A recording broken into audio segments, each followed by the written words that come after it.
దేవునికి స్తోత్రము, దేవదేవునికి వందనములు. ప్రభు అయినటువంటి యేసుక్రీస్తు నామంలో మీ అందరికీ శుభములు తెలియజేస్తున్నాను. మీ అందరూ కూడా బాగున్నారని దేవుని నామములో తెలుస్తున్నాను. ప్రియ సహోదరి సహోదరులారా, మనందరం కూడా దేవుని యందు భయభక్తులు కలిగి దేవునికి దగ్గరగా మనం జీవించినట్లయితే, నీతిగా, న్యాయంగా, యథార్థంగా మనం జీవించినట్లయితే, మనకి ఎన్ని శ్రమలు వచ్చినా, ఎన్ని ఇరుకులు వచ్చినా దేవుడు మనల్ని విడిచిపెట్టడు. దేవుని యందు మనం నమ్మిక ఉంచాలి. అందుకే అబ్రహాము దేవుని నమ్మాడు. నిజంగా ఆయన అన్నీ కూడా విడిచిపెట్టేశాడు. ఈ దినాన్ని దేవుడు మనల్ని అన్నీ కూడా విడిచిపెట్టి రమ్మట్లేదు, కానీ ఆయన యందు మనం నమ్మిక ఉంచాలి. మనం అనేకసార్లు దేవుని యొక్క వాక్యాన్ని విన్నాం. మనం యాయీరు కుమార్తెకి మరి తన యొక్క పరిస్థితి బాగాలేనప్పుడు, అనారోగ్యంగా ఉన్నప్పుడు ప్రభువుని ఆశ్రయించినప్పుడు యాయీరు మరి రమ్మన్నప్పుడు ఇంతలోనే వారు వచ్చి అంటున్నారు, నీవిక బోధకుని ఎందుకు శ్రమ పెట్టుదు అని యేసు వారు చెప్పిన మాట లక్ష్య పెట్టక, నువ్వెందుకు ఇంకా బోధకుని నువ్వు ఇంకా ఇబ్బంది పెడుతున్నావు, నువ్వెందుకు బోధకుని ఇంకా పిలుస్తున్నావు అని అన్నప్పుడు యేసుక్రీస్తు వారు అంటున్నారు, యేసు వారు చెప్పిన మాట లక్ష్య పెట్టక, నువ్వు వారు చెప్పినటువంటి మాటలు లక్ష్య పెట్టద్దు. మనం ఈ లోకంలో మనుషులు చెప్పేటువంటి మాటలు లక్ష్య పెడతాం, కానీ దేవుని యొక్క మాటనే నిర్లక్ష్యం చేస్తాం. ఈ దినాన్ని ఒకసారి మనం పరీక్షించుకోవాలి. మనుషుల మాటలు మనం లక్ష్య పెడుతున్నామా, దేవుని యొక్క మాటలను లక్ష్య పెడుతున్నామా? మనుషుల యొక్క మాటలు నువ్వు నిర్లక్ష్య పెడుతున్నావా, లేకపోతే దేవుని మాటలు నిర్లక్ష్య పెడుతున్నావా అన్నది ఒకసారి మనం పరీక్షించుకోవాలి.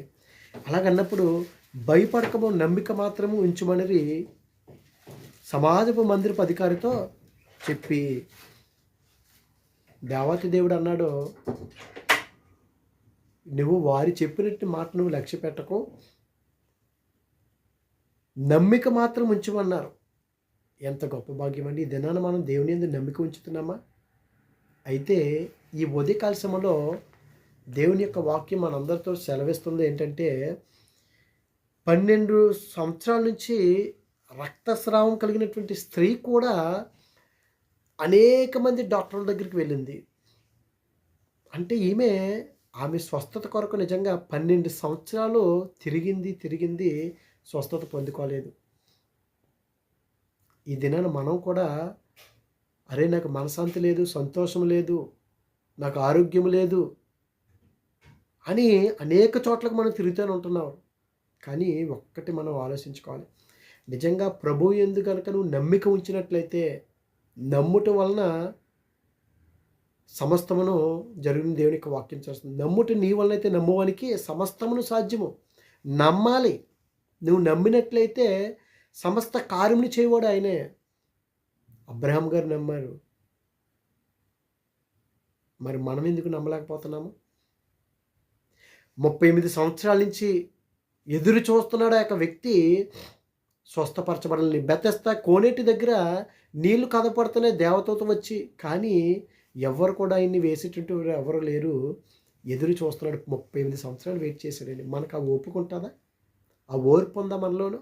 ఇమ్మీడియట్గా మనకి స్వస్థతలు జరిగిపోవాలి, ఇమ్మీడియట్గా మనకి ఆశీర్వాదం వచ్చేయాలి, ఇమ్మీడియట్గా మన పనులన్నీ అయిపోవాలి. కానీ 38 సంవత్సరాల నుంచి ఆ యొక్క వ్యక్తి బెతెస్దా కోనేటి దగ్గర ఎదురు చూశారు. యేసుక్రీస్తుకి ఆయనకి తెలిసి సమస్తమును కనుక, ఇదిగో నువ్వు స్వస్థపరచగోరుచున్నావా అన్నప్పుడు, ఇదిగో ప్రభువా, ఎవడు కూడా నన్ను కోనేట్లు వేసాడు ఎవడో లేడు, ఇంతలోనే ఎవరొకరు వచ్చి స్వస్థ పొందుతున్నారు అన్నప్పుడు నీ పరుపెత్తుకు నువ్వు వెళ్ళిపో అన్నాడు ఆయన. ఎంత విశ్వాసం ఉంచాడండి ఆయన! ఈ రక్తస్రావం కలిగినటువంటి స్త్రీ కూడా అనేక వైద్యుల చేత ఎన్నో తిప్పలు పడి ఈ దినాన అనేక మంది అనేక తిప్పలు పడుతున్నారు కదా. ఈ దినాన కనుక దేవుని యొక్క సన్నిధికి వచ్చినట్లయితే, దేవుని యొక్క పాద సన్నిధికి వచ్చినట్లయితే, అయ్యో ప్రభువా, నా పరిస్థితి ఇది, నా సమస్య ఇదయ్యా, నీకు నమ్మకమైనటువంటి వారుగా నేను ఉంటాను, నమ్మిక మాత్రమే నేను ఉంచుతానయ్యా. ఎందుకంటే ప్రభువారు మాట సెలవిస్తే చాలా గొప్ప కార్యం జరుగుతాయి. ఆ యొక్క స్త్రీ అనేక వైద్యుల చేత ఎన్నో తిప్పలు పడి తనకు కలిగినదంతా వేమి చేసుకొని ఎంత మాత్రమును ప్రయోజనము లేక మరింత సంకటపడిపోయింది, మరిన్ని సమస్యలు తెచ్చేసుకుంది. ప్రియ సహోదరి సహోదరులారా, ఈ ఉదయకాల సమయంలో దేవుని యొక్క వాక్యం సరస్తుంది. మనము ఏ విషయంలో కూడా మనం భయపడవసరం లేదు.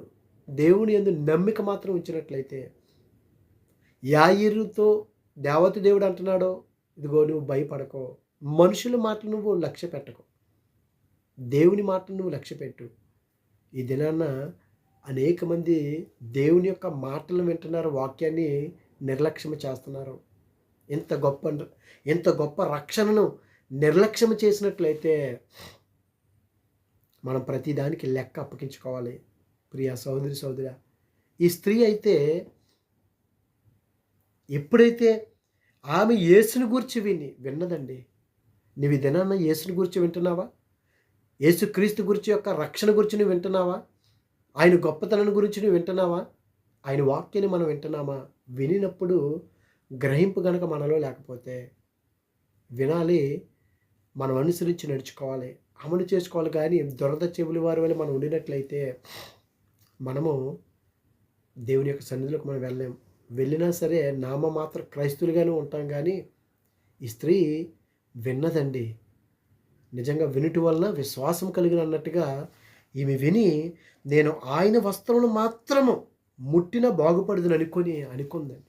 ఈ దినాన దేవుని సన్నిధిలోకి వెళ్తున్నాము, గోజాడుతున్నాము. అయ్యో ప్రభా, నీ సన్నిధిలోకి వస్తే చాలయ్యా, నా సమస్యలు తీరిపోతాయి. నీ మాట నేను వింటే చాలు ప్రభా, నా పరిస్థితి మారిపోతుంది, నా జీవితం మారిపోతుంది, నా బిడ్డల యొక్క పరిస్థితి మారిపోతుంది, నా సంపూర్ణ కుటుంబము మారిపోతుందయ్యా. నీ మాట వింటే చాలు. కానీ మనం దేవుని మాట తప్ప అన్నీ వింటాం. ఒక్కసారి మనల్ని మనం పరీక్షించుకుందాం. ప్రియా సహోదరి సహోదరులారా, దేవుని మాట వింటున్నావా? లేకపోతే ఇదిగో దెయ్యపు మాట, ఆ సాతాను మాట వింటున్నావా? దేవుని మాట నువ్వు లక్ష్య పెడుతున్నావా? మనుషుల మాట నువ్వు లక్ష్య పెడుతున్నావా? ఈ స్త్రీ అండి, యేసుని గురించి విన్నదంతే, కొత్తగా అనుకుంది. యేసుక్రీస్తు గొప్పతనం గురించి విన్నది.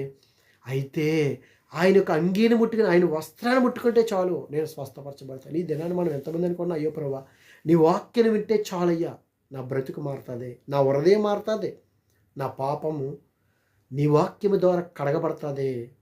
ఎందుకంటే వాక్యం అనే పాలతోటి మనం కడుక్కోవాలి, ఉతుక్కోవాలంటున్నాడు కదా. ఆమె ఒక నిర్ణయం తీసుకుంది, ప్రభువా నీ వస్త్రాన్ని ముట్టుకుంటే నాకు చాలు అనుకుంది. ఆమె ముట్టుకుంది. జనసమూహంలో ఆయన వెనుకకు వచ్చి ఆయన వస్త్రములు ముట్టెను. వెంటనే ఆమె రక్తధార కట్టెను గనుక ముట్టుకుంది, ఆగిపోయిందండి. ఎంత అద్భుతం అండి ఇది! మనం వినము, అసలు మనకి అసలు నిజంగా ఊహించలేనటువంటిది ఆశ్చర్యం అండి. యేసుక్రీస్తు వారు అంగీ ముట్టుకుంటే రక్తస్రావం తగ్గిపోయింది. 12 సంవత్సరాల నుంచి కంటిన్యూస్గా ఉంది ఆమెకి. ఎంత వేదన పడిందో ఒక స్త్రీగా, ఒక తల్లిగా. ఒకసారి ఆలోచించండి. అటువంటి నమ్మకం మనలో ఉంటుందా? యాయీరుతో అంటున్నాడు ప్రభువారు, నమ్మిక మాత్రమే ఉంచు, వారి మాటలు నువ్వు లక్ష్య పెట్టుకో, నువ్వు భయపడకో. ఎందుకండి భయపడిపోవాల్సింది? మనం ఈ భూమి మీద ఉన్నామంటే దేవుని యొక్క ప్రణాళిక తప్ప మన సొంతగా వచ్చేది ఈ భూమి మీదకి. అది మనం గ్రహించుకోవాలి.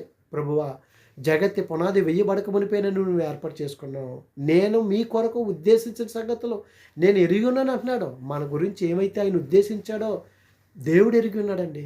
మనం ఎందుకని భయపడాలి? ఈ దినాన్ని ఒక్కసారి మనలో మనం పరీక్షించుకుందాం. అయ్యో ప్రభా, నీ యందు నేను నమ్ముకొచ్చు, నేను మనుషులు నమ్ముతున్నాను కానీ వారు నన్ను మోసగిస్తున్నారయ్యా.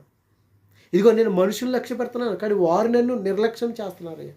తండ్రి, ఇక్కడి నుంచైనా నీ యందు నమ్మిక ఉంచి, నీ మాటకు నేను లక్ష్య పెట్టి, నేను భయపడకుండా నీ మార్గంలో నేను నడిపించిన ప్రభాని ఒక విశ్వాసం కలిగి ఉండినట్లయితే, ఆ విశ్వాసమే నీ హృదయంలో కనుక మొలకెత్తినట్లయితే అది వృద్ధి చెందుతుంది, అభివృద్ధి చెందుతుంది, మన జీవితాన్ని మారుస్తుంది. ప్రియా సోదరి సోదరుల, ఈమె వినింది, ఆయన వస్త్రాలు ముట్టుకుందంతే స్వస్థపరచబడింది, రక్తస్రావం కట్టబడింది. యేసుక్రీస్తు యొక్క కట్టెను కనుక తన శరీరంలోని ఆ బాధ నివారణమైనదని గ్రహించుకొని మళ్ళీ గ్రహించుకుంది. నాకు తగ్గిందా లేదని చూసుకోలేదు, గ్రహించుకుందండి. ఈ దినాల్లో వాక్యాన్ని వింటున్నాం కానీ మనలో గ్రహింపు లేదండి. మనం గ్రహించాలి. అయ్యో ప్రభువా, నీ వాక్యాన్ని వింటున్నానయ్యా, నాకు గ్రహింపుని దయచేయండి ప్రభువా అని మనం అడిగినట్లయితే ప్రభువు సిద్ధంగా ఉన్నాడండి. ఆయన మనతో మాట్లాడడానికి, మనతో నివసించడానికి, మనలో జీవించడానికి ఆయన సిద్ధంగా ఉన్నాడంటే ఎంత గొప్ప భాగ్యం అండి. మనమైతే ఎక్కడెక్కడో నివసించాలి, పెద్ద పెద్ద బంగ్లాల్లో నివసించాలి, పెద్ద పెద్ద వారితోటి ఉండాలి అని మనం ఆలోచిస్తుంటే, దేవుడేమో మనతో జీవించాలి, మనలో ఉండాలనుకుంటున్నాడంటే ఎవరు గొప్పవారో ఒకసారి ఆలోచించండి. ఏది గొప్పదో ఒకసారి మనం, బంగారమా యేసయ్య? నీకు బంగారం కావాలా యేసయ్య కావాలా? బంగారం లాంటి యేసయ్య ఉన్నాడు, ఆయనే బంగారం. ఇవన్నీ కూడా ఒక దినాన్న ఈ భూమిలో కలిసిపోతే మనతో రావని నువ్వు గ్రహింపు ఉండినట్లయితే, ఈ దినాన ప్రభువునందు నువ్వు నమ్మిక ఉంచినట్లయితే, ప్రభు యొక్క మాటలు కనుక నువ్వు లక్ష్య పెట్టినట్లయితే, ప్రభువా నా పరిస్థితి ఇదయ్యా, నీ హృదయపూర్వకంగా కనుక నువ్వు అడిగినట్లయితే, మీరు ఏది అడుగుతారో అది ఇస్తారంటున్నాడు. ఎందుకంటే హృదయ అంతరంగంలో ఎరిగినటువంటి వాడు మన దేవుడండి. ఆ గ్రహింపు ఉంటే, ఇదిగో ఆమె యొక్క శరీరంలో, ఆమె రక్తధార కట్టిన కనుక తన శరీరంలోనే ఆ బాధ పోయిందండి. ఈ దినాన్ని నువ్వే బాధతో ఉన్నావో భయపడొద్దు, ప్రభువునందు నువ్వు లక్ష్యం ఉంచు. ఇదిగో దేవుని యొక్క మాట యందు నువ్వు నమ్మిక ఉంచినట్లయితే ఈమెలో బాధ పోయింది. ఇదేనా మన బాధలు కూడా ఆయన తీయడానికి ఆయన సిద్ధంగా ఉన్నాడు. కానీ మనం ఆయనకు అధికారం ఇవ్వట్లేదు. మన ప్రవర్తన అంతటి యందు మనం ఆయనకు అధికారం ఇవ్వాలి. నువ్వు ఇస్తున్నావా? నీ స్వబుద్ధి మీద నువ్వు ఆధారపడుతున్నావా? ఒక్కసారి ఆలోచించుకున్నట్లయితే ఈ దినాన్న ఆయన అంటున్నాడు, దేవుని యొక్క వాక్యం, వెంటనే యేసు తనలో నుండి ప్రభావం బయలువెళ్ళునని తనలో తాను గ్రహించి జనసమూహం వైపు తిరిగి నా వస్త్రం ముట్టినదెవరని అడుగుగా, ఆయన శిష్యులు జనసమూహం నీ మీద పడుచుండుట చూచున్నావే, నన్ను ముట్టినదెవడని అడుగుచున్నావా అనిరి. ఆ కార్యం చేసిన ఆమెను కనుగొనవలని ఆయన చుట్టూ చూచెను. అప్పుడు ఆ స్త్రీ తనకు జరిగినది ఎరిగి భయపడి వణుకుచు ఆయన ఎదుటి సాగిలపడి తన సంగతి అంతయు ఆయనతో చెప్పెను. అందుకు ఆయన, కుమారి, నీ విశ్వాసం నిన్ను స్వస్థపరిచెను, సమాధానము గల దానివై పొమ్ము, నీ బాధ నివారణయై నీకు స్వస్థత కలుగును గాకని ఆమెతో చెప్పాను. అవునండి, భయపడింది, వణుకుపోయింది, తన బాధనంతా గోడంతా చెప్పుకుంది. ఇదయ్యా నా పరిస్థితి, 12 సంవత్సరాల నుంచి సాక్ష్యం చెప్పుకుంది దేవుని ఎదుట. నేను ఎన్నో హాస్పిటల్ తిరిగానయ్యా, కానీ నా యొక్క రోగం తగ్గలేదయ్యా. నీ గురించి విన్నానయ్యా, నీ యందు నమ్మిక ఉంచానయ్యా, నిన్ను లక్ష్య పెట్టానయ్యా. నీ వస్త్రం ముట్టుకుంటే చాలు నేను స్వస్థపరచబడనుకున్నాను, అలాగే ముట్టాను, నా బాధ ఇదిగో నేను గ్రహించుకున్నానయ్యా అన్నప్పుడు ఆయన అంటున్నాడు, కుమారి, నీ విశ్వాసమే నిన్ను స్వస్థపరిచింది. ప్రియ సహోదరా, నీ విశ్వాసమే నీ జీవితాన్ని నడిపిస్తుంది. నీ విశ్వాసమే నీ యొక్క అనారోగ్యాన్ని తీసివేస్తుంది. నీ విశ్వాసమే ఇదిగో నిన్ను బలపరుస్తుంది, అభివృద్ధి పరుస్తుంది. నీ విశ్వాసమే నీ కుటుంబాన్ని కడుతుంది. నీ విశ్వాసమే నీకు మార్గాన్ని సరళం చేస్తుంది. నమ్మిక మాత్రమే ఉంచండి. ఇదిగో భయపడొద్దు, ప్రభు యొక్క మాటలకు లక్ష్య పెట్టండి. అప్పుడు దేవుడు నిజంగా మన యొక్క సమస్య ఏంటో, మన ఆలోచనలు ఏంటో ఆయనకు తెలుసు కదా. కీర్తన గ్రంథంలో అనేకసార్లు చదువుకున్న 139 కీర్తనలో, మనకి తలంపు పుట్టక మునిపే, మన నోటిలోనికి మాట రాక మునిపే ఆయన ఎరుగున్నాడంటే, ఇదేనా? ఇన్ని మాటలు వింటున్నా, ఇన్ని వాక్యాలు వింటున్నా మనకు గ్రహింపు లేదు, మనకి విశ్వాసం లేదు, నమ్మకం లేదు, భయము. ప్రియ సోదరులారా, యేసు నామం అంటే చాలండి. యేసు నామములో శక్తి ఉన్నది, యేసు నామములో జీవం ఉన్నది. ఇదిగో యేసు నామమే మనల్ని బ్రతికిస్తున్నది అనే గ్రహింపు ఉండినట్లయితే, అయ్యో ప్రభా, నీ వాక్యాన్ని అర్థం చేసుకోలేకపోతున్నాను, నీ వాక్యాన్ని నేను చదవలేకపోతున్నాను, ప్రార్థన చేసుకోలేకపోతున్నాను, నా పరిస్థితులు మారట్లేదయ్యా అని నువ్వు నిజంగా అడిగినప్పుడు, సత్యమైనటువంటి వాక్యము ఏదైతే ఉందో అదే నువ్వు గ్రహించుకున్నట్లయితే, ఈ దినాన్ని దేవుడు నిన్ను స్వస్థపరచడానికి ఆయన సిద్ధంగా ఉన్నాడు. ఇదిగో నీ బాధలు తీయడానికి సిద్ధంగా ఉన్నాడు. అయితే మనం చేయవలసింది, ప్రభువునందు నమ్మిక ఉంచినట్లయితే, ప్రభా, నీ పరలోకపు జ్ఞానం దయచేయండి, నేను నిన్ను లక్ష్య పెడుతున్నానయ్యా, ఇదిగో తండ్రి, నా యొక్క విశ్వాసాన్ని నువ్వు వృద్ధిపరచండి అయ్యా అని మనం అడిగినట్లయితే, ఆయన అంటున్నాడు, కుమారి, నీ విశ్వాసం నిన్ను స్వస్థపరచనంటే ఎంత నమ్మకం వచ్చిందండి. ఎందుకు? కేవలం ఒకే ఒక్క మాట, యేసు గురించి విన్నది. ఈ దినాన క్రైస్తవుడిగా ఉండి ప్రతిరోజు దేవుని యొక్క మాట వింటున్నావు, యేసు యొక్క మాట వింటున్నావు, కానీ నీ పాపాన్ని విడిచిపెట్టట్లేదు, నీ పరిస్థితులు మారట్లేదు, నీ ఆలోచనలు మారట్లేదు. ఎంత భయంకర పరిస్థితి అండి. అట్టి రీతిగా కాకుండా దేవుని యందు భయభక్తులు కలిగి ఆయన యందు నమ్మిక మాత్రమే ఉంచి, మనుషుల మాటలు మనం లక్ష్య పెట్టకుండా దేవుని యొక్క మాటలు లక్ష్య పెట్టి ఆయన మార్గంలో ఆయనకి ఇష్టమైన బిడ్డలుగా నడుచుకుందాం. అటువంటి కృప దేవుడు మనందరికీ అనుగ్రహించును గాక. ఆమేన్. పరిశుద్ధుడా, ప్రేమగల తండ్రి, మహిమగల దేవునికి స్తోత్రాలు దేవా. ఇదిగో తండ్రి, ఈ దినాన్న నువ్వు మాకు ఇచ్చినట్టు గొప్ప తరుణాన్ని బట్టి నీకు వందనాలయ్యా. ఇదిగో తండ్రి, అనేక మంది బిడ్డలు అనారోగ్యంతో ప్రభా, ఇదిగో తండ్రి ప్రభా, అనేక మందిని ప్రభు ఈ సాతానుగాడు వారి యొక్క మడల మీద కొడుతున్నాడయ్యా. నీ సన్నిధిలోనికి రాకుండా, నీ వాక్యాన్ని బోధించకుండా ప్రభా, ఇదిగో తండ్రి, ప్రతి ఒక్క కాళ్ళను ప్రభు మీరు మొట్టండి, స్వస్థపరచండి ప్రభు. అనేక మంది అనారోగ్యాలతో ఉన్నారు, అనేక మంది ప్రభు కుటుంబ సమస్యలు ఉన్నారు, అనేక మంది ఉద్యోగం అనే సమస్యలు ఉన్నారు ప్రభు, అనేక మంది ప్రభు ఇదిగో తండ్రి ప్రభు బిడ్డలేరని సమస్యలు ఉన్నారయ్యా. నీ కృప నీ కాపుదల వరకు మెండుగా దయచి నీ ఉదయకాల సమయంలో నీ మాట విని ప్రభు నీ యందు నమ్మిక ఉంచి ఇదిగో నీ మాట లక్ష్య పెట్టి గ్రహింపు వారికి దయచేయమని నీ కృపలో భద్రపరచమని క్రీస్తు నామములో అడిగిన పరమ తండ్రి. Amen, amen. God bless you all.